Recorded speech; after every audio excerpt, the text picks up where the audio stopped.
Hi, everyone. Welcome to the second event of the Winter 2022 Aircraft Lecture Series, Praxes of Care Action. My name is Jaliya Fonseka, and I'm an alumni and adjunct instructor at the Waterloo School of Architecture. Just a quick note that this event will be recorded, and the recording will be available on the Waterloo Architecture YouTube page with closed captioning. And the closed captioning is also available in the live event if you click on the live transcript button on the bottom panel. Thank you all for joining today. There's quite a lot going on in the world at the moment, and I certainly find it increasingly difficult to hold space for and be aware of my immediate world, while also recognizing the unfolding conflicts near and across the world. To start, I want to bring my attention to my immediate surroundings, the place and the land on which I live, Cambridge, Ontario, where the University of Waterloo School of Architecture is also situated. This land is part of the Haldimand Tract, land promised to the Haudenosaunee of the Six Nations of the Grand River in the Haldimand Treaty of 1784. And as I acknowledge this, I hope that I can continually bear witness to and act on the fact that this is the traditional territory of the Attawandaron, Anishinaabe, and Haudenosaunee people. The event today is called Horizontal Pedagogies, Nurturing Culture, and I'm really grateful for the three people joining us today, Jelisa Blumberg Curry Hackett, and Ozayr Saloojee. Before we get into the event and the introductions of the speakers, I just want to take a moment to thank everybody who made this event possible. A huge thank you to the committee that includes Tara Bissett, Adrian Blackwell, Amanda Dudnik, Preetha Arulananthan, Marie-Paule Macdonald, Mayuri Paranthahan, Brenda Reid, Beth Vince, Wendy Yuan, Yuan, and Victor Zagabe. Thank you, Julian Nakanishi, for the design of the posters for the lecture, and a special thanks to Aircraft for funding this series. So, there are several layers to the lecture series, which extends 2 years and revolves around the idea and practice of care. This particular conversation is the second of 3 talks of a sub-series called Horizontal Pedagogies within the larger Praxes of Care lecture series. And Horizontal Pedagogies was conceived of by Mayuri Paranthahan, who, while pursuing her thesis research, felt a deep dissonance to the inequities embedded within the architectural institutions, practice, and the overall culture of the field. The lecture series is dedicated to a beloved member of our school community, Andrew Levitt, who we suddenly lost in November of last year. Andrew quietly walked in and out of the School of Architecture for over 20 years, and in the most gentle and fierce way, loved each person in his presence, and often in ways that we may not have immediately recognized. As a student of Andrew's for over 10 years, what I think of and what I miss the most are the subtle things that Andrew did. Whether it was holding quiet space for a difficult conversation, or finding a word in a piece of writing that transformed the entire piece, or simply walking by in the hallway, radiating the most sincere smile that somehow communicated on every level that all will be well. Care was at the center in everything Andrew did, and anytime I was in Andrew's presence, I knew that I was seen, understood, and cared for. And these were the most profound acts of care because they were sincere. And I saw that these repeated acts over time held space for an incredibly resilient and compassionate culture within the institution and profession. So having introduced the lecture series, I'm delighted to introduce Ozayr Saloojee, who I will be co-moderating this conversation with. Ozayr was born and raised in Johannesburg, South Africa. He received his undergraduate and master's degrees from Carleton and his PhD from the Bartlett School of Architecture in UCL. Ozayr teaches architecture at Carleton University in Ottawa, where he is also cross-appointed at the Institute for African Studies, affiliate faculty at Carleton's Center for the Islamic Study of Islam, and chair of the MArch program at the Israeli School of Architecture and Urbanism. Ozayr was recently appointed as Associate Editor of Design for the Journal of Architectural Education. His teaching and creative practice links architecture, landscape architecture, and politically contested terrains. He maintains research interests in the art and architecture of the Islamic world, exploring questions of tradition, modernity, and representation. And while planning for this talk, there was something that Ozayr shared with me that really stayed with me, that so much of his current teaching practice has been about lovingly refusing, unlearning, and relearning years and years of existing framework, structure, and ways of teaching and knowing. And I'm deeply humbled to hear those words from someone who has been teaching for such a long time. Ozayr, thank you for being part of this conversation. I'll hand it off to you. Thank you so much, Jaliya, for that lovely and very kind, overly kind introduction, really. And of course, thank you to the organization, to the organizers of this fantastic lecture series here at the University of Waterloo School of Architecture. I'm really grateful to be here to, to participate with all of you tonight. Although I'm not on Carleton's campus this evening, I'm not far from it, and from the banks of the Pasapkejinawong River, upon which Carleton University sits, which is also on the unceded and stolen lands, earths, airs, and waters of the Algonquin Nation. As we together live and organize and talk about space on these lands, and as we gather tonight to talk about care, how might we recognize our obligation to continuously work to repair historic harms and to stop ongoing violences that are perpetrated upon Indigenous and First Nations communities, on people and kin.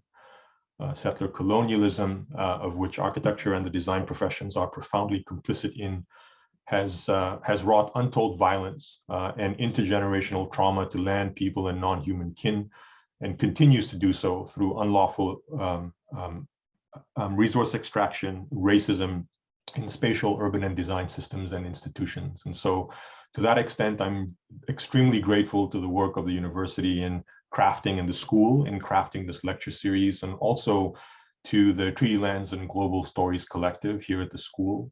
I would encourage everyone to support their work and to support with resources and reparative care any Indigenous, local, Métis and First Nations organizations that are doing this kind of work in Cambridge and in surrounds. I promised I wouldn't take up too much time in my own introduction for Curry and Jelisa, and I hope I don't. In thinking through the topic of the conversation tonight, I wondered what a careful introduction might be. And so with your permission and your indulgence, I'd like to introduce them by way of drawing a bit of a line through a series of little fragments that I think might help introduce them, at least introduce them in the way that I see them. So as Jaliya said, I was born in South Africa. I grew up in a suburb just south of Johannesburg, moving between what is now Gauteng and Mpumalanga, which was known as the Transvaal and the Lowveld back then. I lived in a segregated neighborhood, and I went to a segregated school. And even through apartheid, which was very different for coloreds and Indians, which is what I was categorized, my family was categorized as. What I remember about home, in part, was that I could see myself reflected in the people around me. in shopkeepers, in drivers, in doctors, in pharmacists, in florists, and mechanics, and in teachers. So care is perhaps a feeling and a knowing that you have a community. And even if that is in a difficult space, you have a home. In 14 years of schooling, a 5-year BArch, a 2-year plus post-professional MArch, and an extended PhD of 7 years, may God bless my wife for her patience throughout all of this. There was one faculty member of color that was a mentor to me, one in 14 years. Although I was never taught by him directly until my 5th year of my BArch thesis, there was a moment of time where I, as a young student, trying to understand what all of this meant and what my place was in all of it, that I saw myself reflected in my time with him. And care is perhaps feeling that you are seen and heard. And thank you, Jaliya, for that very beautiful reflection of Andrew in how he saw and heard. Almost 2 years ago now, Leslie Loco was part of an ACSA panel that was titled Developing Policies and Shifting Operations for Equity, Diversity, and Inclusion, where she, quoting the brilliant Mitchell Squire, who was quoting someone else, said, "I assure you that there is a richer, thicker, cozier blanket than self-acceptance, self-confidence, or self-esteem to carry through the world. There is a realm that's more infinitely mind-blowing, and it's called radical self-love." The radical self-love is not actually what struck Professor Loco about that quote, but rather, as she said, the pairing of the self in all of those other descriptors, the self and the self and esteem, the self and acceptance, the self and confidence, the self and love. She continues then to ask, how can we, as faculty in schools of architecture, as administrators, as students, build curricula that are worthy of the expectations that are placed upon it by Black and Brown, and I would add here, by Indigenous and racialized students who cannot find resonance in the discipline. And she notes that students of color are still seeking the self in the methods and materials of our discipline. So care, perhaps, is a worthy curriculum where you can see yourself and yourself as students, certainly, but also as teachers. And so 2 teachers that build worthy curricula are your and our speakers tonight. And I'm delighted to be able to introduce 2 of the most careful teachers that I have had the good fortune to come to know over the past 2 years, and that our students at Carleton have been fortunate to learn with and from in their teaching in our option studios and through Curry's and Jalisa's parallel teaching. For Curry at Yale, at City College in New York, and now Tennessee, and with Dark Matter University. For Jelisa at Columbia, at Yale, at CUNY, and also at Dark Matter University. Curry, as you probably all know, studied architecture at Howard and directs Wayside Studio. He's a public artist, a transdisciplinary designer, a musician, and an educator.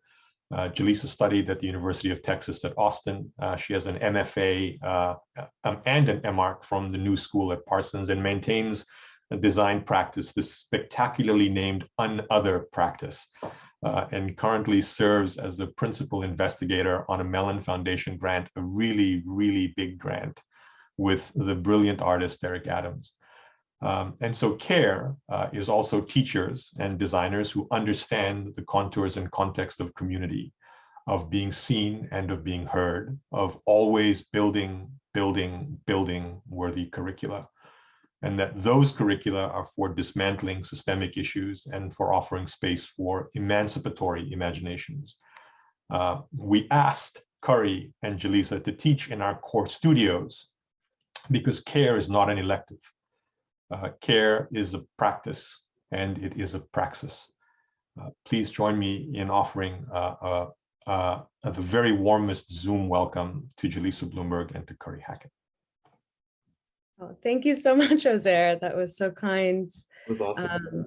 Yeah, no, I feel honored. I feel honored. I'll go ahead and share a screen of this because can someone give me a nod that you can see? To start, just having this casual Zoom photo of Curry and I before we were starting our class this past few weeks ago. I think Curry and I met online. We met on Zoom. I didn't meet Curry for like months actually, and we'll talk later about how we met, but I think the one thing that Curry and I really have bonded over and support each other in, we collaborate, but we also, I think, see the emergent kind of practice that we each have. And I think it's something that we both, we have some parallels both in age and where we were at when we met. And it's something that has continued to be kind of a part of our friendship. And that kind of communal aspect is really a beautiful thing. And I should say this diagram is from Adrian Marie Brown's book, Emergent Strategy. And I've loved this since the day I saw it, because we have intention and we have a deliberate strategy, but that there are always things that are emerging constantly. And I think a lot of that emergence comes through who are you in this space with? And that extends to even now with who's in the space now and who will watch this. And Curry and I will each just talk a little bit about ourselves and our practice, and then we'll talk about our collaborative practice and teaching. This is a form that I filled out a few years ago when I was unemployed. It's an unemployment form, and I took a photo of it. And it's something I've circled my whole life, other. And I've always felt a lot of comfort in the word other. Well before I was in institutional spaces where other is maybe very intellectualized, it's always felt like where I belong. And I think moving a lot and being both multiracial and first generation American, it's just been like the word that I've always felt connected to. And one time years ago, I told my sister, oh, it's like we don't belong anywhere and we're nowhere. And she said, actually, we belong everywhere. And I think that now we talk a lot about otherness, and sometimes that can maybe mean outside of or periphery, and nowhere again. But I think recently, in recent years, I've seen this word other as something that's everywhere, that's inclusive. And my practice, I title it Another Practice, considers this the site of other as really the most pervasive space that we can all meet in. And then a little bit more about just my practice in general. I've worked over the years for different offices, and I think working in the spaces that I've worked in the field of architecture and adjacent fields, I found myself often negotiating myself, and that negotiation has felt really like the norm. It's like almost like a performance and code switching. A lot of times in most of my workspaces, I would be friends with the women cleaning, and we'd speak Spanish at the corners, and I'd have a sort of laugh with them. And then I'd feel myself return to this performance. And I think in 2020, whenever all of these things shift for me, I realized that I really did not want to practice in a way that is seeing oneself as a creative practitioner as a hand of God, kind of top down, like very sharp hierarchical relationship. And to me, rhizomatic networks, for example, or collectivity is really such a beautiful way to practice. I think it's something I've really been focused on lately, and thinking mainly about also developing relationships of trust. And that is kind of that's where I'm at now, but it's also something that you'll see as I talk about my work that shows up. Hi, everyone. So I feel like whenever I talk about my sort of entry point into practice and pedagogy, I always return home. And so the image on the far left is actually a satellite image of my mom's side of the family farmland, and the photo in the middle on the bottom is actually a photo of young Curry and my great uncle feeding the chickens on that farm. And so there's this kind of closeness with the land, a kind of stewardship that my family and ancestors, we've had this land for at least 100 years, and I've been able to that I've found. There's this kind of stewardship of the land, right? And I think thinking of the land as a kind of substrate for care and memory, I think is something that I think often about. I left this is in rural Southern Virginia in a small kind of village called Prospect, but I left that place to attend Howard University, which is in DC. And Howard, of course, is a predominantly and historically Black institution that sort of is in the heart of DC, and operates kind of similarly to the place that I grew up, in the sense that it's a place that is built for and by Black folks. And it kind of constitutes these spaces where Black folks are allowed, but not only allowed, but just kind of take and shape and maintain place unapologetically. And I think, you know, that often happens kind of in a way that is sort of unconcerned with whiteness, right? Or unconcerned with and in spite of kind of these like oppressive and often oppressive and powerful regimes, right? And so there's this, you know, I've been fascinated with the kind of material cultures that come from that, the subjectivity, the subjective means of social and spatial practice that come from these kinds of landscapes. So that's just that kind of sort of shapes how I think I see myself in the world, how I see myself as a practitioner, how I see myself as an American, as a person. There's just so many layers, I think, that are kind of entangled, I think, with this sort of cluster of peepholes into my existence, I think. So. Yeah, and so Curry and I I mean, again, we both, I think we both have this very emergent practice that we both are trying to help each other see fully, and we have a lot of conversations about it. And I'm just going to show a few projects that are important to me because they're projects that I did outside of my salaried job for some years, and I realized that that's where my practice lived, was outside of capitalism, basically. And so I was trained in lighting, and I went to grad school for lighting design and architecture. But this first project I'll talk about is it was titled Domesticity, and a really close friend of mine who I went to grad school with, Jessica Kwok, she studied architecture and then got interested in curatorial studies. In 2018, she asked me to design and install lighting in her apartment for this show, Domesticity. And this show was displayed in her home while she continued living in the space. And the idea with the lighting was to kind of create this sort of fields of lights that were kind of like just these soft transitions from shades of yellow and orange, with a single blue light in the bathroom that also kind of spilled out into other spaces.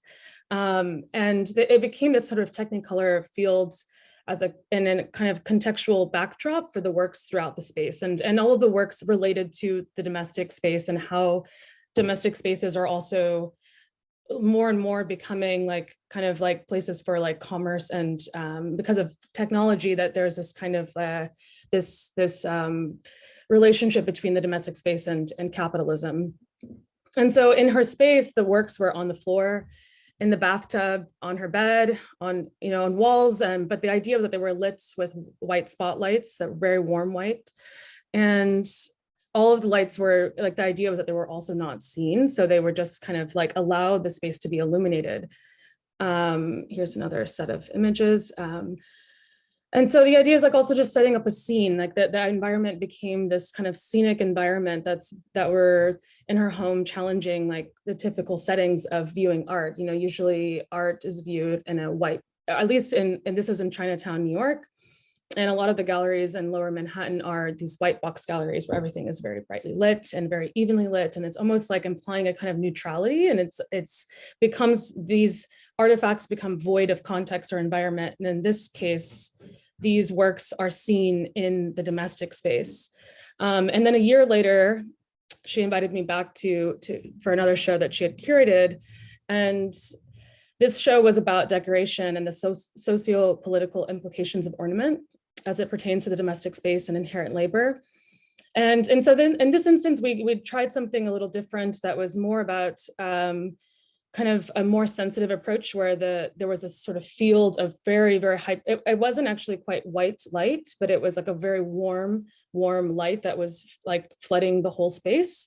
And then there were minimal spotlights throughout, highlighting the work. As you see on the left, there was a piece next to her bed, and she still slept there, which is kind of an interesting other part about this project. And what happened was that like the space ended up feeling almost hyper domestic, to the point where it almost felt not domestic. It felt like something that was almost like a setting, like a sort of like film in some ways, as if you were walking through a film.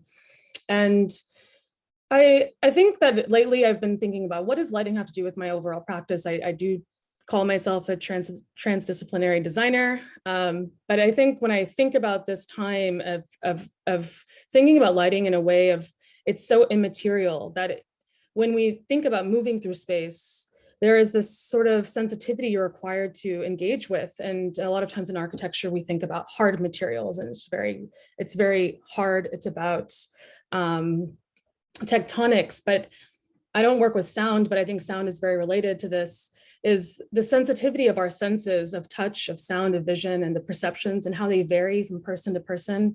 Not everybody moves through space the same way. Not everybody has, sight is not the dominant sense for everybody, neither is sound. And so how do we use that in a way to think about a kind of a more sensitive approach to the built environment? And after these projects, I also connected with Dongping Wang from Food New York. And this is just one example of a project I worked on with him. He did this project in Chinatown as well called Food Radio. And I helped with the lighting for this. And I've also done some projects with him. I've done some lighting consulting and more. So and all of these projects that I'm showing are more, the reason I really care about them is that I care about the people I was working with. I should say that. Dong is a close friend now and a mentor. Jessica Kwok is also a close friend, a dear friend. And I think I appreciate that there were these relationships of trust in all of these instances. In this case, Derek Adams, who I met also, this is in 2018, I met him actually when, frankly, when I was unemployed, and I was financially not in a great place. And a friend of mine, a neighbor, he was an artist, said, I know this artist, Derek Adams, he needs somebody to help him with this project.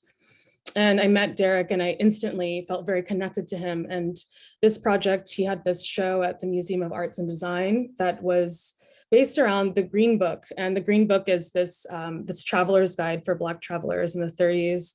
And it was meant to be it was titled Sanctuary. And it was meant to, the Green Book is meant to tell Black travelers, this is where you can stay. This is hotels, restaurants. And so this show, and I modeled it, and in some ways I was a designer on it because Derek had these ideas, and so I'd model it up, and we worked with the museum.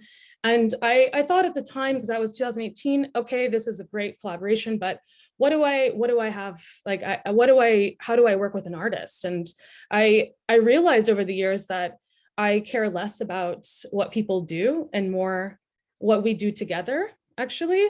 And so what's really exciting, I've worked on a bunch of other projects with Derek over the years, is that in recent years, he bought property in Baltimore where he's from. And on the right, it says Site 2. This is that's the site of an artist residency for Black artists that he started. And Site 1 is where there's a photo of the grass here, is a property that he bought. And together we kind of co-visioned and co-initiated a project called the Black Baltimore Digital Database. And last year, I should note that Curry also helped us with this logo. And last year we applied for a grant at Mellon and got this grant. And I wish I had more material to share, and not everything I can share, but the exciting thing is that the idea is that this is a space for archival projects in Baltimore. And I'm very excited about it. It's what this opens up for me is that I don't have to see architecture or design as a client-based kind of relationship where you pay me and I give you something in return. Instead, it feels more like a social practice, like a kind of, it's allowing for something to happen. It's about designing as facilitating. It's connecting with people and finding a role within a field of roles to allow for something to happen. And in this case, the database is really important because it allows for archival projects to be housed outside of major institutions in Baltimore, for example, like Johns Hopkins or the large universities. So this is very early in the process, but I think as somebody who's trained to kind of and has worked in a way with clients where you feel like it's so transactional, it's almost void of something, I'm not sure, but maybe we'll answer it later. I'll pass it off to Curry though to talk about some of his work. Yeah, and the Baltimore context, I guess we'll re-enter the conversation a little bit as well. But yeah, I'll just start with my first major work. So I graduated from Howard in 2013 and worked for an architecture and engineering firm on a fairly massive stormwater management project, and did that for 2 years before starting my own practice, which is now called Wayside Studio. So this would have been, so in 2015, started that, 2016. Now that I'm at this point, I was a consultant and had a surplus of time and was able to apply for various grants and various opportunities in DC, and was contacted by this woman who's an amazing sculptor, has actually worked with Ray Caskey, who's a preeminent sculptor of his own right, and to work on this massive, or fairly, at least massive by DC standards, public art project called the Howard Theater Walk of Fame. So the Howard Theater Walk of Fame is just a few blocks south of Howard's campus, actually in DC, and is sort of situated along along Georgia Avenue and the 7th Street, which is you could think of as the eastern sort of bookend of the U Street corridor, which is often referred to as DC's Black Broadway. Howard Theater, I'm sorry, the U Street corridor is sort of anchored on the east by the Howard Theater. Certainly has some dialogue with the Apollo Theater in New York. It was kind of part of that same movement. It was opened in 1910, so it was part of that same kind of Harlem Renaissance movement. And so we were commissioned we ended up winning the project. It was a $400,000 city funded commission. Very scary. I was 25 when we won this, 26. But unfortunately, actually, before we got shortlisted, Joanna actually passed away suddenly in a freak motorcycle accident. And so I found myself having to grapple with how to mourn a team member, and then at the same time trying to approach this project, now kind of being thrust into the perils, I guess, of practice, and treat this project with the care that it deserves. So we ended up kind of honoring, the project's scope was to honor 15 people who performed, kind of cultural icons who performed and launched their careers out of the Howard Theater, people like Ella Fitzgerald, Marvin Gaye, Cab Calloway, many of which were either natives of DC or the DC area. Cab Calloway actually is from Baltimore. Yeah, we situated these 15, collaborated with a sculptor, Jay Coleman, who did these bas-relief, solid bronze sculptures, all of which are kind of informed by the visual language along the facade of the theater itself, and other kind of urban furniture, street furniture and ephemera. Yeah, I think this project just sort of starts to demonstrate what it means to consider the built realm, consider the streetscape as a kind of substrate for memory, and also kind of thinking of what other opportunities are there to lift up under-recognized narratives and patterns in the built realm.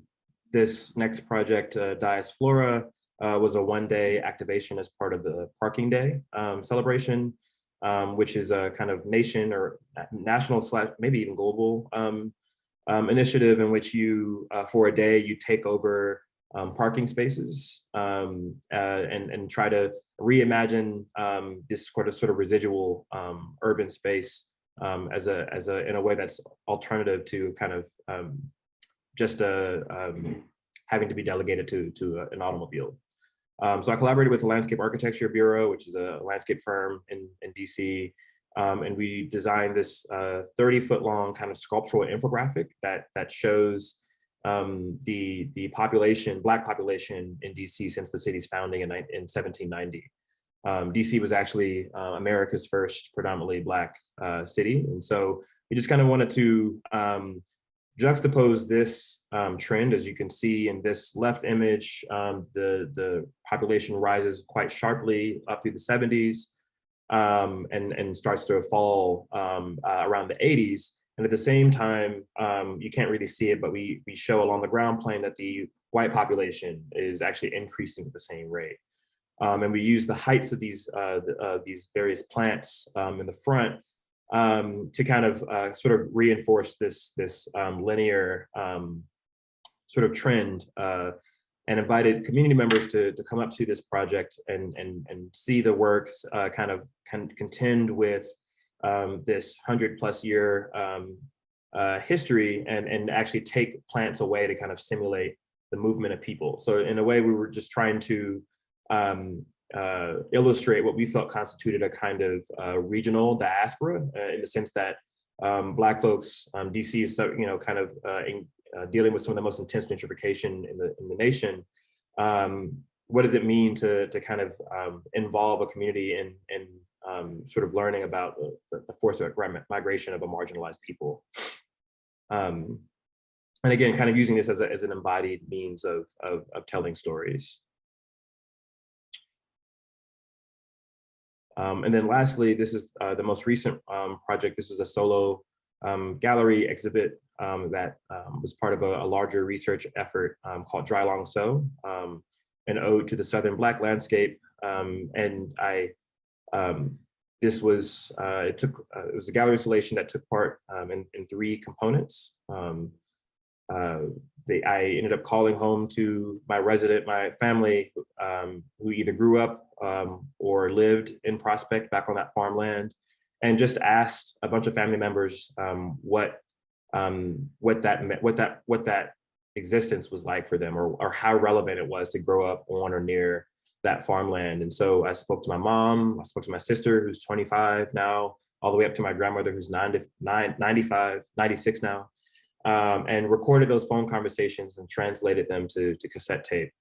Just kind of like really just kind of use the gallery space as a means to kind of hold space for these narratives, and just kind of just kind of ask what it means to just invite folks to come in and listen, and hopefully find relevance to these narratives that, while they happened 200 or so miles from DC, they were still these very kind of accessible stories about family, about identity, about womanhood, and about motherhood, about hardship. All of those things, I think, were revealed in these stories, and just kind of collapsing, sort of providing them on this table, this sort of kitchen table, and in a kind of expose format.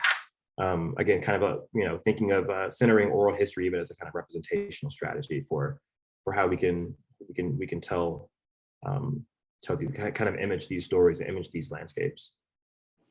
Yeah, that was, I still remember hearing your mom and one of them and your mom's talk about the dirt, eating dirt.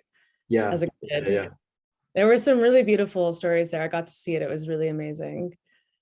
I wish we could spend more time on all of our projects. Yeah. But so yeah, Curry and I want to talk about how we met, and we met through Dark Matter University, and Dark Matter University formed in 2020. So in 2020, a lot of people we were experiencing the pandemic, and then after the murder of George Floyd, groups that were already connected, I should note that, because a lot of people, there was Black Space and a lot of other organizations that were already kind of formed. Back in this photo, there's Brian in the back, he started Design as Protests, which is what I first initially joined, and then I also joined into Dark Matter University. And this is a beautiful photo because this is when we all met after being online for a long time. We all had been on Zoom. I met Lexi Shen, who's here in the middle at the top here with Curry. We called ourselves a three-headed snake because we were working on all the graphics for Dark Matter University, and which was a very collaborative kind of process. And it's also that, we all were gathering with free labor because the urgency was real. The first day that I went to Design as Protest, I had just come back from the Black Trans March, which was a beautiful, beautiful event, a beautiful protest in Brooklyn. And I think that this really shifted a lot of things for me. I know it did for Curry as well, but I did not ever see myself teaching. Like, it was not something that was, it didn't seem like a thing that I could do. But being in to commune with so many folks that felt like it's not even that you're the same, it's just that there was a sense and an energy of urgency, but also of care that was so important. And there was an opportunity to teach at Carleton University, and Curry and I just remember when we were talking about it, I wasn't, we were like, let's just propose a syllabus for this. And so we just had long conversations about our own relationships to Black cultural tradition. And I think that's really where we came to is maybe seeing, I'll just go maybe over to forthwith. I think really our entry point was just talking about what makes Black culture so cool? Like, what is it that makes it so amazing? And why do we know what it is when we see it, when we feel it? What is it about Black culture? What do we know about it? My mom's Afro-Latina, she's from Panama, and Curry. And so we would talk about even language. I remember conversations with Curry where we'd say, oh, how language is used in a certain way, and rhythm and dance. And so that's how we got to forthwith, is actually through a lot of conversations about Black culture. And I'll let you talk about forthwith 1.0, Curry. I think it's a good way of putting it, though. And I think we were both kind of relishing this sort of je ne sais quoi of Black culture, Black material culture, and how sneaky and sort of slippery it is, and how it sort of escapes. It's not well behaved, right? And how it sort of escapes full comprehension from a larger majority. And I think we were just. This was a few months now after kind of being organizers as part of in DMU, and I think we started to think about like how we could apply these sort of unruly and kind of like, not well behaved, not quite comprehensible, like how do we map that onto the discipline, and a way of kind of as a way of kind of pluralizing the discipline, and at the same time legitimizing these practices, and legitimizing embodiment and liveness and performance as ways of like imaging and kind of a generative tool for imagining spatial possibilities. So we began with looking at an array. Jelisa and I kind of curated this array of performance practices from throughout the Black diaspora, the African diaspora, ranging from crip walking and Black college marching bands, Houston's slab culture. That one was cool because it's like about like expression through the mechanism of the car. Yeah. So yeah, all these this whole kind of milieu of like iconography and prosthetics and collectivism, call and response, like all these things that find themselves in Black material culture. I think for us, like we felt that those could be really valuable in this kind of effort of redressing the discipline, and also like sort of mining these emergent strategies that we mentioned earlier. And so we the first project, which we'll just talk about the first project, but we had each student kind of look at a video of each of these practices and really for about 2 weeks, just developed this set of diagrams that tries to unpack the socio-spatial qualities of each of these. So this was Lorraine, who was looking at double Dutch. I actually think this happened, this video was like in the 70s. And it was looking at the double Dutch classic that happened in Lincoln Park Plaza in New York.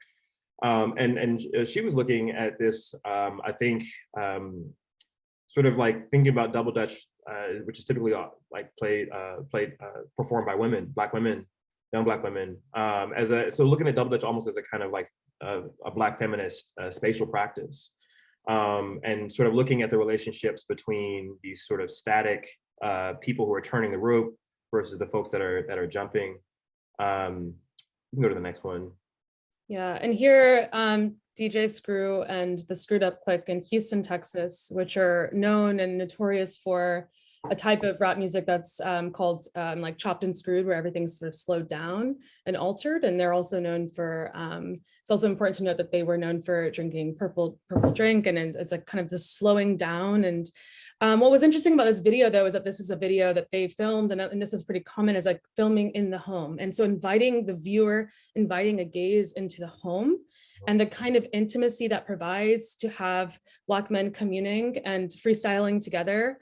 And Anthony Youssef here made this beautiful cinematic drawing of this, and even notated notated some of the YouTube comments from the YouTube clip along the way. But the idea of like what you're allowed to see, which was really it was a very like particularly like it was a very special example of a response, I should say, to that project.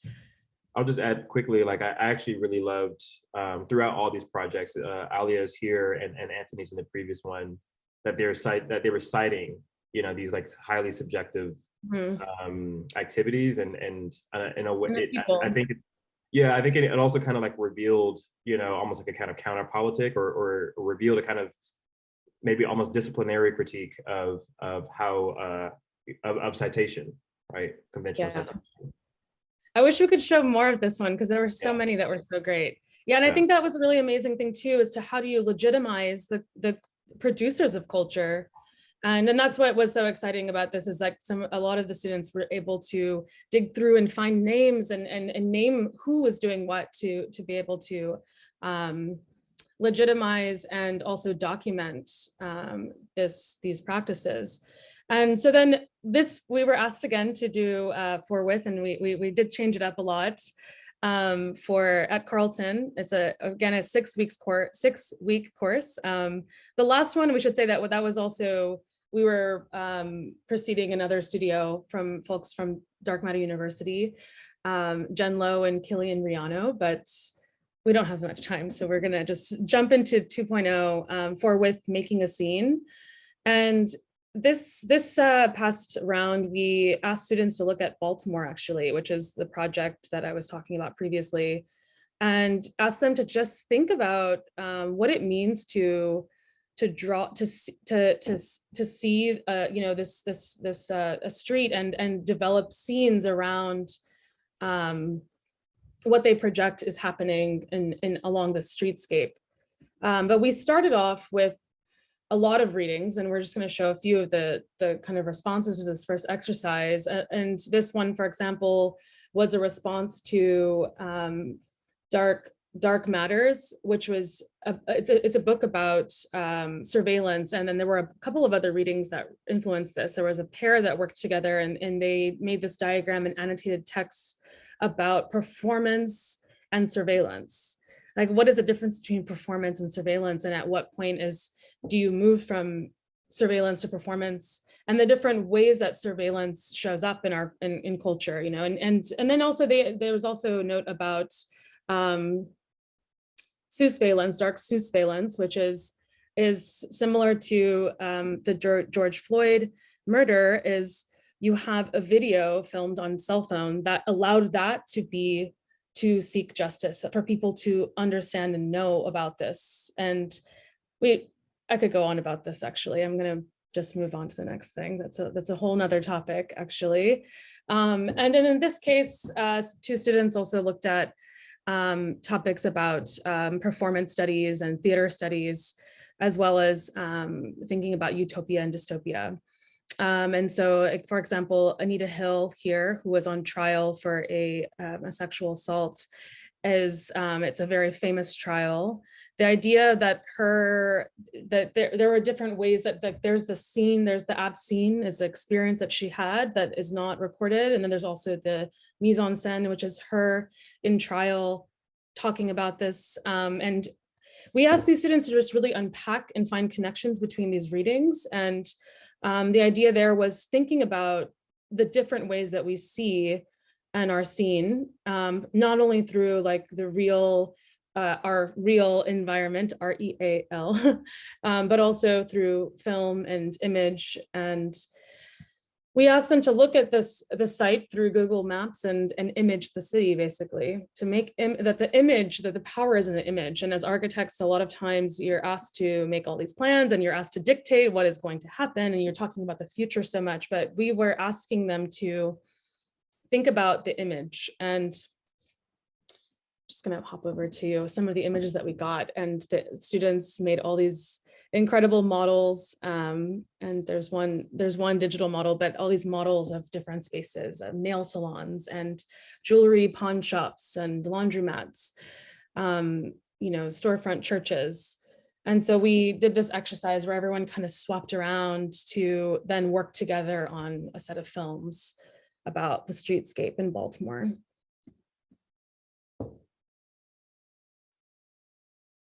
And so this one was by Layla, Stephen, and Stephanie, was more about a kind of the everyday, I guess. And this film was about, this was a really interesting one because one of the students had found this on the streetscape, had found this campaign office for a mayor, Sheila Dixon, she's a Black woman, and there's a history of Black women being overly scrutinized in politics. And she was basically arrested. And so this film was about that kind of narrative. As it's a distant narrative, of course, but there's a narrative that they sort of explored here. Reid had looked at the laundromat and developed these kind of beautiful scenes around this. And lastly, oh no, not lastly, we have two more, but these students were looking at these spaces of like kind of queering of spaces and also thinking about gendered labor and gendered spaces. And it was like, the whole film is amazing. I don't know if Curry, you want to put the link to the playlist on YouTube in the chat, but just about to. These all have like music and they're really amazing. But this one was really fascinating because it was almost like talking about eroticism and gendered spaces in a way that I think was exciting, because everything was like became this sort of like endless interior in a way. And then lastly, Anika here was looking at it was a love story referencing a film, Love Jones, through the auto body shop, and it sort of continued on from there. And we'll wrap up soon because I think we're like really over time.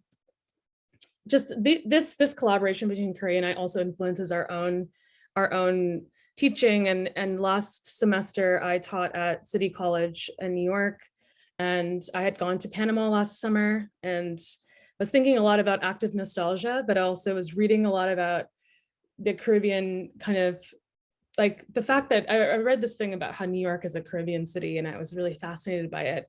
And so I asked these students to just think about how cities are portals to each other. And I wish I had more time to really talk about this, but just highlighting some of the work that I ended up with is, I had a pair of students, Gabriella and Tamara, who made this, they basically made this like hair braiding salon out of objects that they bought from the 99-cent store. So there's a roller in here, there are different rollers here, there's like actual hair, there's nail files that they use to model this space.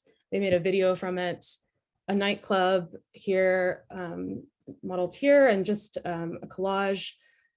Again, I wish I had more time to talk about all of this stuff, but I also teach at Columbia, and this is a seminar I developed and co-wrote with Lexi Shen, who I also met in DMU, and we're asking students to basically think about the spectacular vernacular, which Curry helped us coin that title, that subtitle.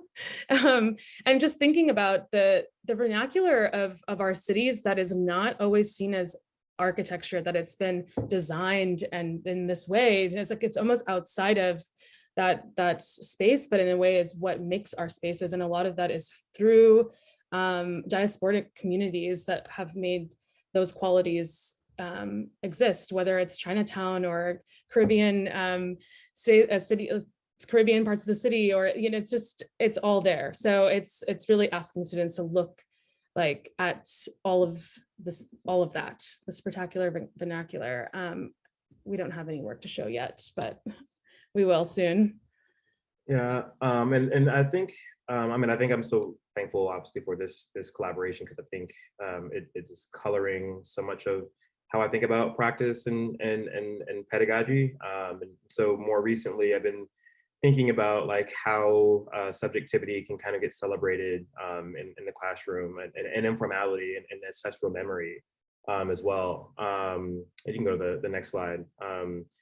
So I actually am teaching these two courses that are absolutely in dialogue with each other here at UT in Knoxville. The seminar is called Subjective Landscapes, and so we're looking literally at these various ways of mapping how we decentralize the kind of Cartesian readings of space in favor of maybe psychogeographical or kind of hyper-subjective, hyper-personal mappings of space. So having a lot of fun in that course right now. I had that earlier today. Subjective Waters is the name of my studio. I teach the second year undergraduate studio. And so we're actually looking at Black social spatial relationships with water to kind of inspire new ways of thinking about program, about materiality, about and inspire even like kind of new working strategies.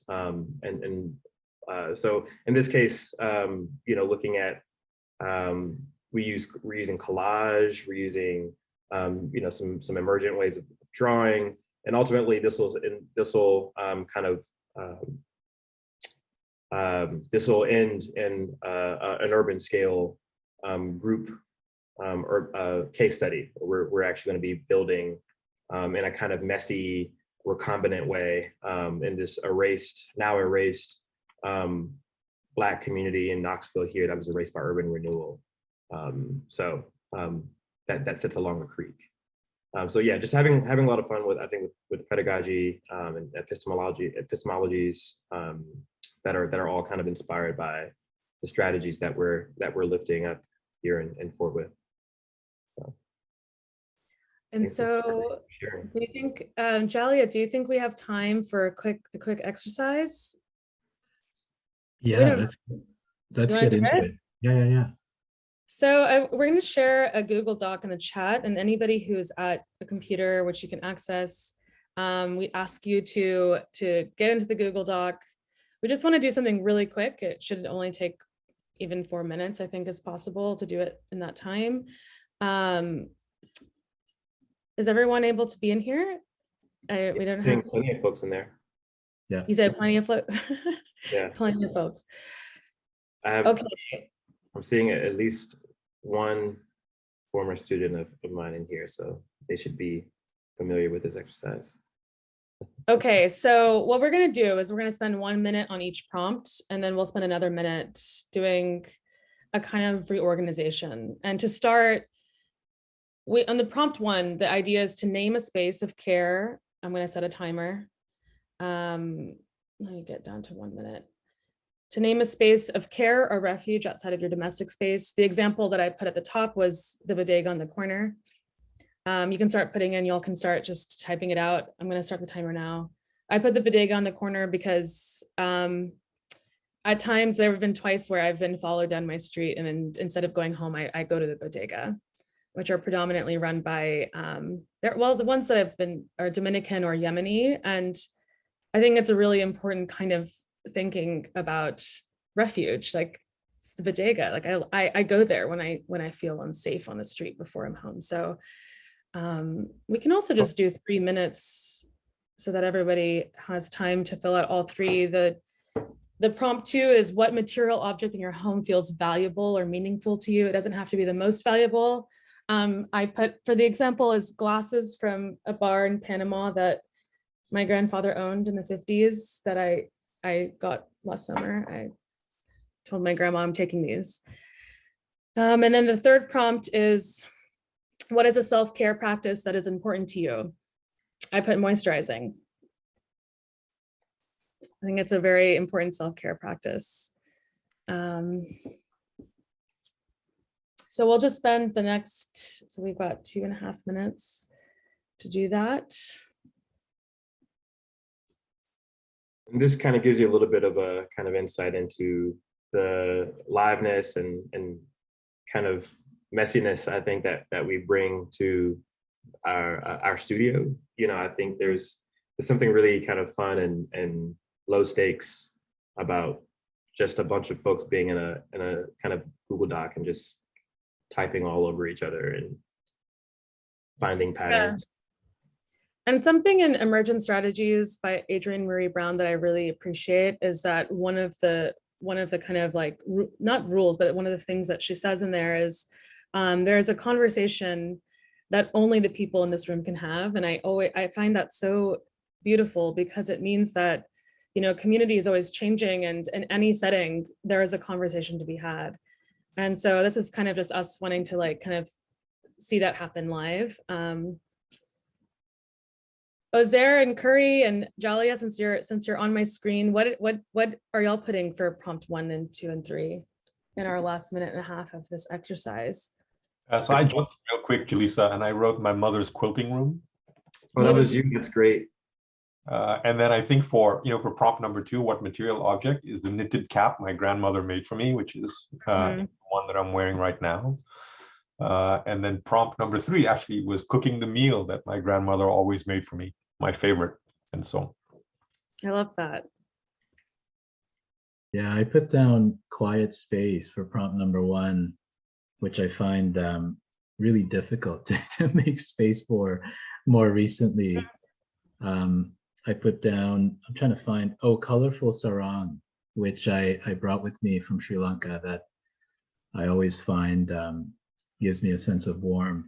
And for prompt number 3, I put down being able to be with people and find space for vulnerability.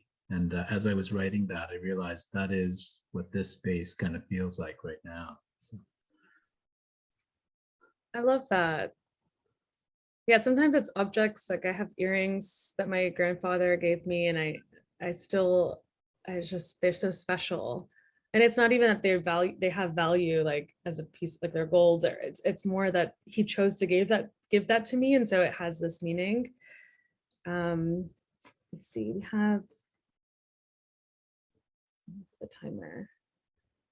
I think we're about up. Should we do the second part of it, Curry? Yeah. So the second part of this exercise, and if you're still writing, that's okay. Right, that's okay.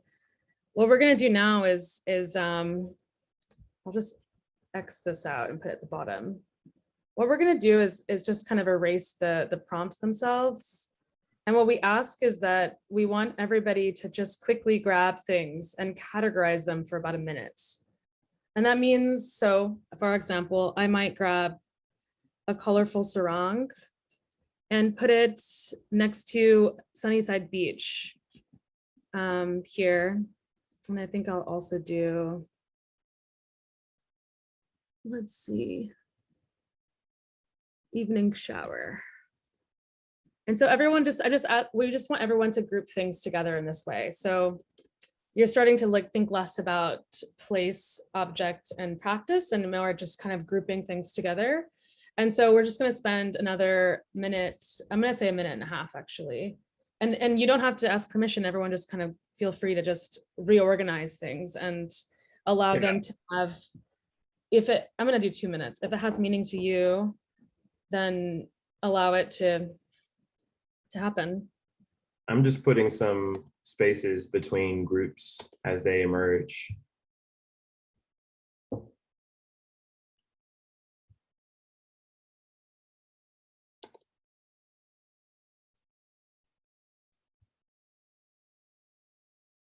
feel free to kind of cut and paste. Yeah, these are pretty cool.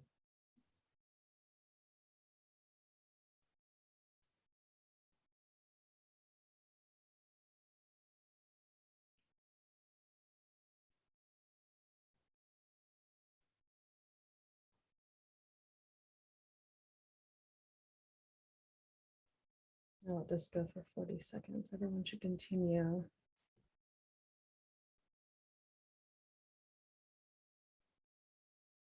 Love cooking for myself. I like that. Cooking for me, nourishing oneself. That was me.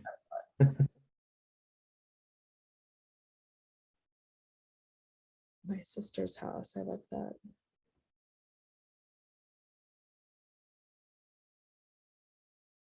And maybe we can, yeah, we can softly enter. Everyone should continue doing that, but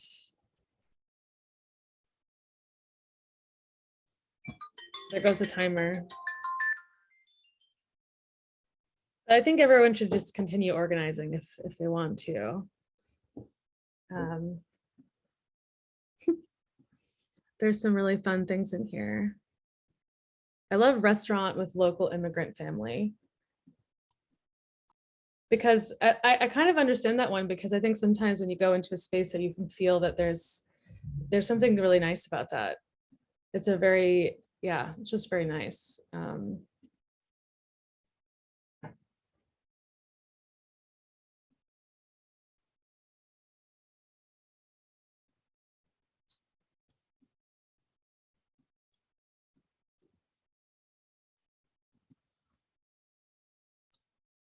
Yeah, I think it's really, I love the evening shower next to the Sunnyside beach, actually. That's nice. While people are organizing, maybe I can just jump in with a quick question, because there's so many things that sort of wrapped up together. Jaliya, if you don't mind me kind of just posing a question while folks are organizing, and maybe while they're thinking about things that they might like to ask too. Like this exercise, this kind of collective exercise, this community exercise that's happening now, the prompts, I think, that were, maybe a part of our introductions, and definitely the way that the two of you spoke about community and people and trust, like to me was something that I just found continuous through everything that you were saying. So how you teach, how you structure your teaching, how you think about collaboration, what you think about collaboration, all of that to me was really, really powerful. And I think you used the term citation, actually, Curry, when talking about your grandmother and your sister and the recordings that you were doing. And, Jelisa responded, to saying that she had heard your mom, say a few things about this. And Jelisa, you spoke also about the relationship that you have with Allison and Derek, and how it's like what we do together. And so I guess a question I have is about like citational infrastructure in so many ways. And you spoke about this too when talking about how Anthony in the studio was kind of looking at YouTube quotes and so on. Tali Goff, who you guys know, was talking about who we're responsible to, like in citations, and like who we quote and who we footnote sort of indicates who our work is responsible to, and the genealogical family that it belongs to. I'm just wondering if either of you might say a little bit more about that idea of like citational infrastructure. Like, how does your work belong, to a community and to a family? How do you see that as a part of your practice? I mean, I see it in the way that you teach your students, but I'm just wondering, like from each of you, how do you think of that, like that genealogy, citational genealogies? Yeah, I will say that I think one thing that's very interesting, just even seeing Curry and I talk about things that we're working on now or that we worked on, is thinking about archival practice, which there are people who are trained in archiving, but thinking about allowing space for archival practice to not be about ownership or extraction, but also about kind of allowing there to be spaces for memory that don't mean that it has to be so hard, that this is what happened and this is exactly, it doesn't have to be hard data. There's something really beautiful about allowing it to be kind of a sets of emotions, and it's like about sentiments and objects and feelings, and that memory is kind of is allowing that knowing and allowing for memory to be held in some kind of ambiguous space sometimes.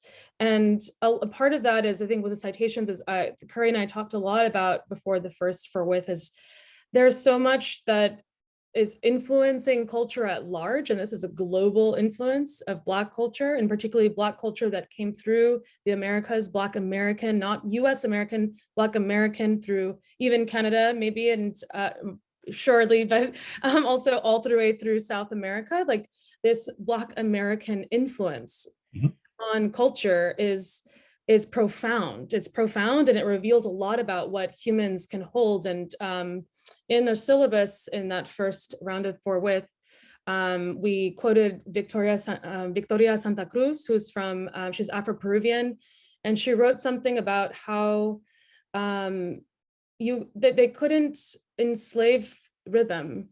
And you see some very similar kind of patterns of culture being retained through rhythm, through movement, and through use of language, all the way through, whether it was Spanish-speaking Americas or English-speaking Americas, French-speaking, there's something retained. And that is very like profound about the human kind of memory, like how we remember. It's not just about facts. And so citation, I think it's more that I think Curry and I were talking a lot about how do you credit or legitimize, and at the same time allow for there to be new ways of legitimizing, that it doesn't have to be in Dewey Decimal System of legitimizing, you know, or on JSTOR, that it's like there's another way that you can maybe think about it. Sorry, Curry, I rambled, I'll let you go. No, that was great. That was great. Yeah, no, I actually got, one of the notes that I think we came back to often in that first iteration of For With was the tension between having to legitimize these kind of under-recognized, or certainly within our discipline, kind of under-recognized socio-spatial practices, which are actually in and of themselves quite sophisticated and are very durable and are easily kind of, they're malleable, they're pliable, right? And so the citation, you know, and they're created by this kind of cultural framework, Black culture, that maybe is actually less concerned with kind of single authorship or kind of fixed notion of authorship. And so I think, you know, there's a tension between like having to put that stuff in the academy, but at the same time, recognizing that that's not actually how those activities are maintained through time. You know, yeah. So I think I just want to add that note. I mean, I think that was something we were thinking about. I don't really know what the answer is, but I think it might be kind of a two-track thing where we're just able to acknowledge that there are so many ways there's so many social practices that need not be concerned with like knowing an author, or where the author is not knowable. And then at the same time, you know, we should kind of be enrolled in this, you know, academic practice of kind of pluralizing and maybe even refusing certain canons. Yeah, you know, I'll finish up my thought and turn it over to Jaliya or others perhaps, but you know, when you're talking about credit and who you remember and like where the archive is, it reminds me of something that Sisonke Seman writes in her amazing book, Always Another Country. She writes at the end, and I have the quote in front of me. She says, "For this I owe her everything. She and Baba, who found her because he left South Africa in search of freedom, bequeathed to me everything in me that is restless and questing, and that wants to go further than someone like me ought to want to go. They were perhaps the wisest cartographers who ever lived. They managed to circumnavigate the globe without losing once the sight of home." That is an amazing, and it totally reminded me how you're thinking about your studios with portal cities, how you're thinking about teaching students, you know, how you cite and how you credit. Really, really lovely. Jaliya, maybe I'll turn it over to you. I have some other questions, but I want to make sure that there's space for you and for, you know, folks in the audience who might want to also pose a few questions to, you know, to Jelisa and to Curry.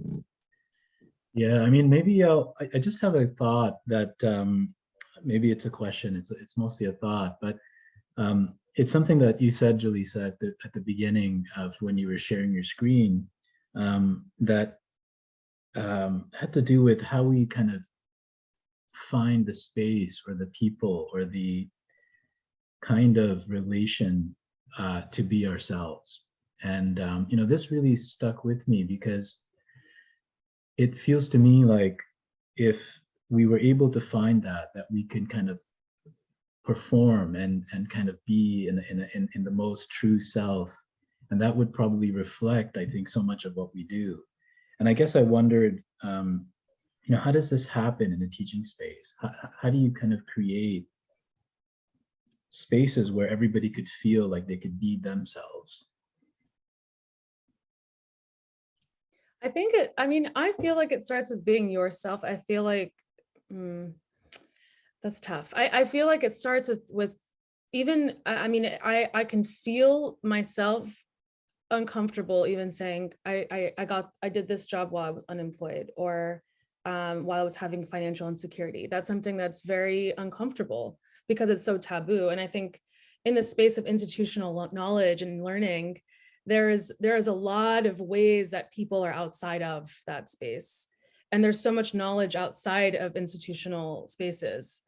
And I think it starts sometimes not with being overly personal, but more just allowing things to be said that are, say, let's all meet in a real, let's all meet here and talk about ourselves as individuals and not as neutral parties, because I think that happens a lot. Is neutralness is it's so like kind of easy to fall back on, but then you can feel that whenever if you're somebody who feels other, that you perform to arrive at neutrality, not that you arrive at it's not that I try to be white, it's just that I are white and male and cis and straight, it's not I try and rich and all these things. I perform in a way to be allowed or to be acceptable.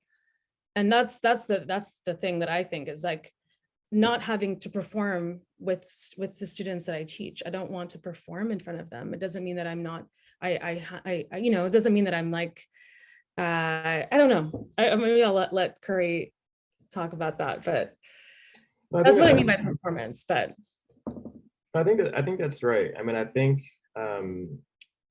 think just trusting in yourself, like your own kind of facility, trusting that you bring, trusting what you bring to the table. I think that in and of itself can be disarming. I'm reminded of a story. I saw Herbie Hancock live a couple of years ago in DC, and he tells the story about how when he was playing with Miles Davis, he played a wrong note, right? This is jazz that we're talking about. And there are such a thing, I guess, as wrong notes in jazz in certain contexts, but he says that, in that moment, Miles sort of manipulated the rest of the band to sort of embrace the wrongness of that note. And so he didn't judge Herbie for that note. He sort of, that he accepted that wrongness as that's our new baseline. Like that is our new, that's our truth right now in this moment. And so I think,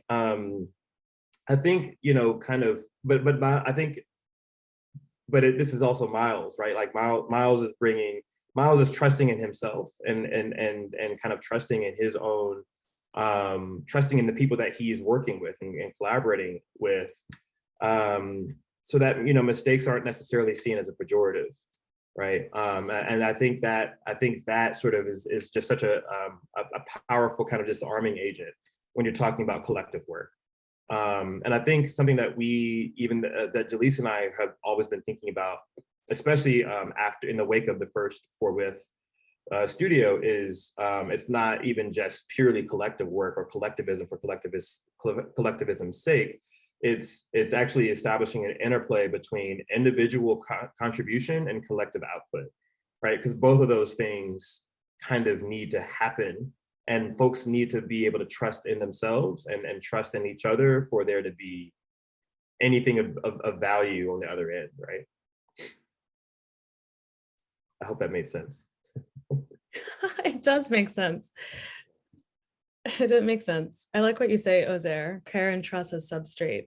Yeah, it totally makes sense, Curry. Thinking about, collective working as substrate as well. It sort of like resists the valorization or the lionization of established or hyper-conventional and in a way authoritarian and extractive mode of working. Absolutely. Yeah, it's wonderful.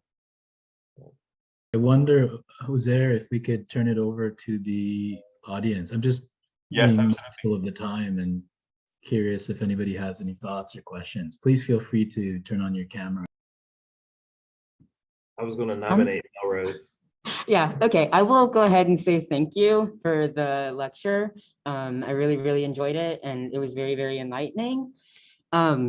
So I wanted to, I guess, mention at the beginning, you said something about like otherness and kind of how it pushes you to the periphery and stuff like that. And so like, I wonder like, how do you maybe keep your otherness as like a very important part of you when you go into, say, more institutionalized spaces or something like that?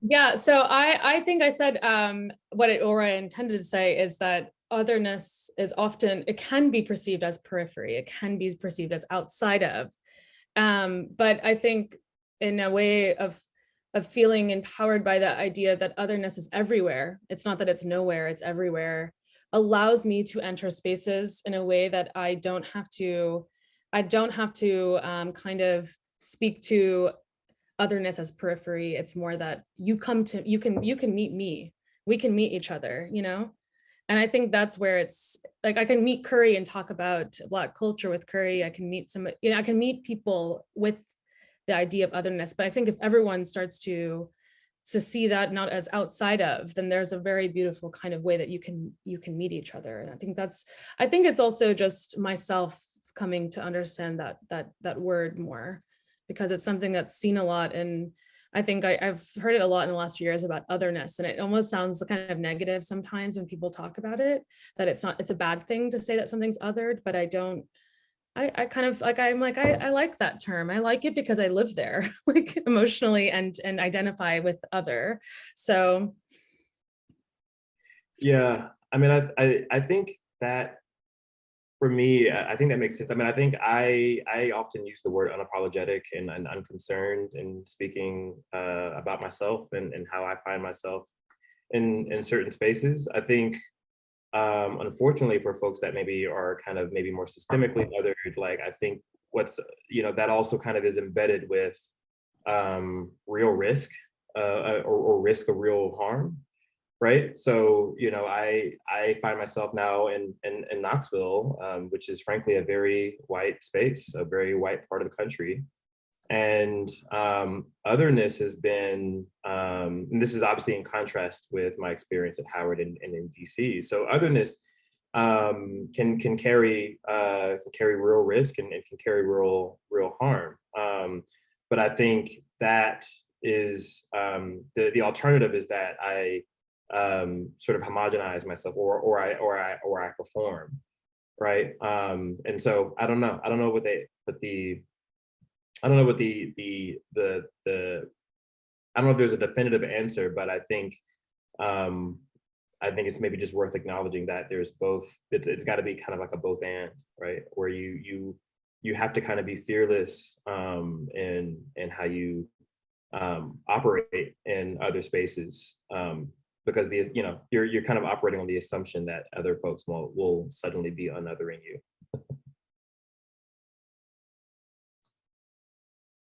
Thanks so much, Melissa, for that lovely question. Any other thoughts or curiosities or questions from our audience?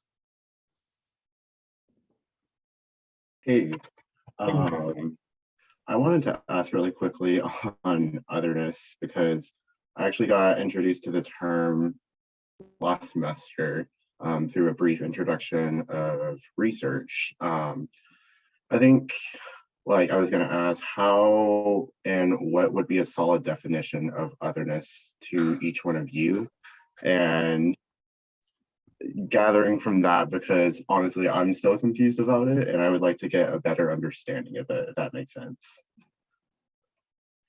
I want Ozayr or Jaliya or Curry to answer first.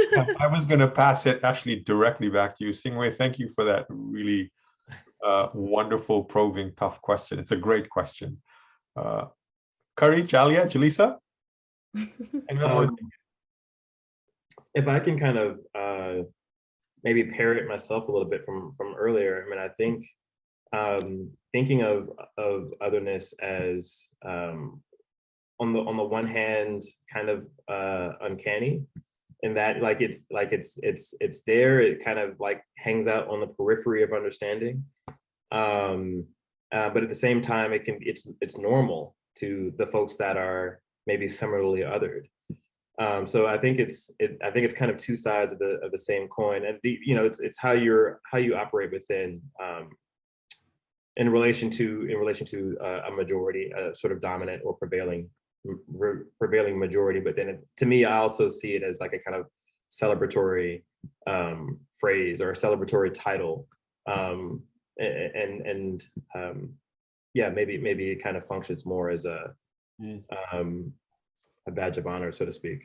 Yeah, just to maybe riff on that just a touch, I think the idea of the other as something apart from the mainstream, when you look at sort of what the mainstream has to be canonically, epistemologically, ontologically, to use all the, like all the big words, like refusing those things, actually like refusing to be seen as extractive, refusing to be seen as suprematist, refusing to be seen as biased, like refusing to be seen as hateful. Like that is also a kind of reclaiming in a way of otherness as something that is that is liberational, possibly, that is emancipatory. And Leslie Lucko speaks about this too, right? When talking about the imagination as being as being a space of incredible emancipation. And so I think maybe seeing the term not necessarily in the Edward Saïdian sense when he defined it in Orientalism, in that particular way, but to kind of see it as something that is an act of agency, of refusal, of rejecting, of pushing against.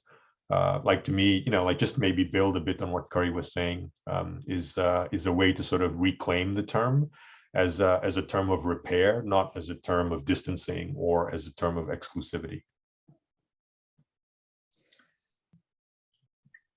I wonder, Jalisa, I saw you, maybe you had something to add. I was just thinking that when you asked that question, what came to mind was something that I heard from somebody named Resma Menachem, who's a therapist and educator, who said that whenever he enters a space, whether it's a space that's looking at equity, diversity, inclusion, or issues of equity, he starts off by defining what diversity is, and he starts with asking the question of, diverse from what? And I think that question becomes so important, even in the question of otherness. And, for him, he starts off with that and sort of expands on that by saying diverse from the white body. And I think, he kind of sees this as a really important place to start, because unless that part of it is kind of clear and defined, then the conversation is actually quite difficult and quite misjointed, or there's a piece missing to kind of build on top of. And so, I think that whenever I hear the term otherness, I'm always curious, other from what, other from, and the context. Your turn, Jalisa. Oh, I guess, yeah. I mean, for me, other initially was always just the box I checked, like outside of, I would say, white, Black, Asian, and it's like very flattened ideas. It's a racializing kind of terms. It's like, what are you? If you're not white, what are you? And I didn't feel like I fit in, so I said other, and I liked other because I thought, oh, then you don't know where I am. If I say other, you don't know where I am. And I think in some ways, I'll just, because we need to end, but I think that categorization, the way that, and obviously I'm talking from the US perspective, the ways that you categorize yourself is so either binary or very flat that it disallows the kind of nuanced existence that we might have. And it like comes from a place of like, if you're not, of like kind of meaning that everything outside of whiteness is is outside, or we decide what you are. And so I think being, again, multiracial, I think it gave me this way of thinking about, it gave me a way to think about how that kind of liminal space, I guess, of identity in terms of race, like I'm racialized very differently depending on where I am. And I think it's both revealing and also very beautiful, because it means that like, actually we all kind of live in this liminal space, but we don't need to overly define where there's Curry and I talk about unknowability all the time. We don't need to know everything. And when you start to like break up the kind of nuanced terms like Black, I've talked to a lot of people about this. Like I have a Black experience because my mother is Black. I'm not racialized Black, right? And so it's amazing because I can live in this other place and I understand something. I can understand something I'm outside of, and I can understand something I'm of my mother's Black body, for example. And it's like really amazing, because then I think that's where we all need to be, is seeing that everybody we're all kind of a bit other from each other. But it's just my own personal thing. I feel very close to the word other because of that. Yeah, I think that's right. I mean, I think, yeah, it's kind of saying two things at the same time. I'm reminded of like Virgil Abloh's lecture, and he talks about the use of the quotations actually, and how he's kind of saying two things at the same time, and you're kind of critiquing the thing, and then also maybe kind of revealing or sneaking in a kind of like latent meaning at the same time. And so I think when I think about otherness, I think, yeah, you're revealing other from what, right? But at the same time, like, oh, other, I can hang out here. I don't mind that, you know? So it's for me, it's a dual thing. Thanks so much for that question, Singwei. Yeah. Really And we didn't also even reference Foucault of Other Spaces, which I also really love. It's a little bit of a segue, but I love Foucault. I love the idea of other spaces and heterotopias and everything as well. But we don't have time to unpack that. Yeah, I kind of don't want this conversation to end, but I guess we're a few minutes over, and I'm just really grateful for all of you and the work you do and your presence, and thank you for sharing this space with all of us. And thank you for everybody that joined us today. Thanks, everyone. Thanks so much. This is great. Thank you. See you all.